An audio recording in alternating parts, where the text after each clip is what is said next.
पृथ्वी जल रहा है ये, और जलने का जो कारण है, सबसे बड़ी कारण मैं देखता हूं कि हम सब सोए हुए, इसलिए जल रही है।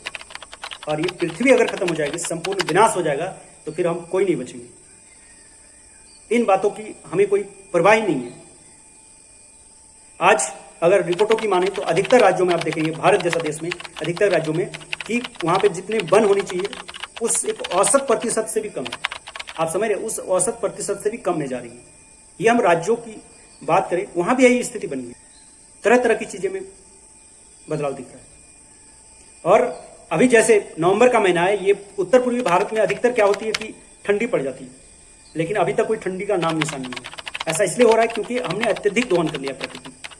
अब समय है, अब भी अगर नहीं जागे तो बहुत देर हो जाएगी। मैं इस पर वीडियो इसलिए बना रहा हूं कि आप सब जागो। अभी जो हाल में अमेरिका का चुनाव हुआ है, जिसमें मुख्य मुद्दा ही यही था, क्लाइमेट चेंज। आप सब समझ रहे हैं कि क्लाइमेट के प्रति कितने ज्यादा जागरूक है वो, और वो कहते हैं कि स्टिल ए होप, अभी भी होप है, और अब नहीं जागे तो बहुत लेट हो जाएगी। अब भारत जैसा क्यों नहीं होती पता नहीं।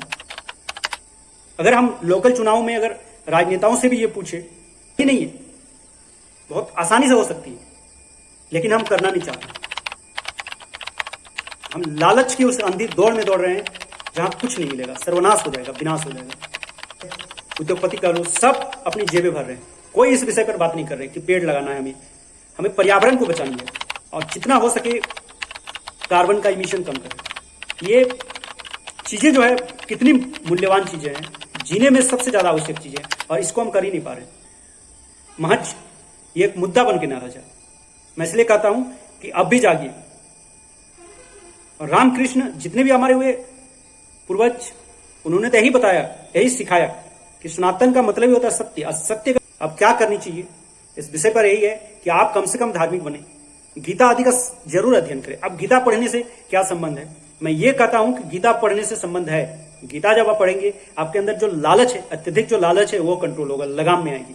और जब वो लगाम में आएगी तो बाकी चीजें धीरे धीरे आप अंदर के प्रति, अंदर की यात्रा ही नहीं है, सिर्फ बाहर की यात्रा आप कर रहे हैं, भाग रहे हैं, चीजों को अंधाधुंध प्रयोग कर रहे हैं, जिसके कारण ये परिणाम दिख रही। तो आप गीता को नहीं पढ़े, अभी भी आप जागृत नहीं हुए अंदर से, तो सारी चीजें विनाश के कगार पर। तो इसलिए कह रहा हूं कि अपने अंदर की ओर यात्रा कीजिए, वृक्षों को बचाइए। आप कितनी वीडियो को देखेंगे या कितनी शेयर करेंगे, लेकिन मैं अपने, क्योंकि सबसे आवश्यक चीज ये है, अंधाधुंध जो भौतिकवादी की ओर दौड़ रहे हैं, इस पर थोड़ा सा ठहरने की आवश्यकता है, और नहीं ठहरे तो बहुत ज्यादा कहीं देर न हो।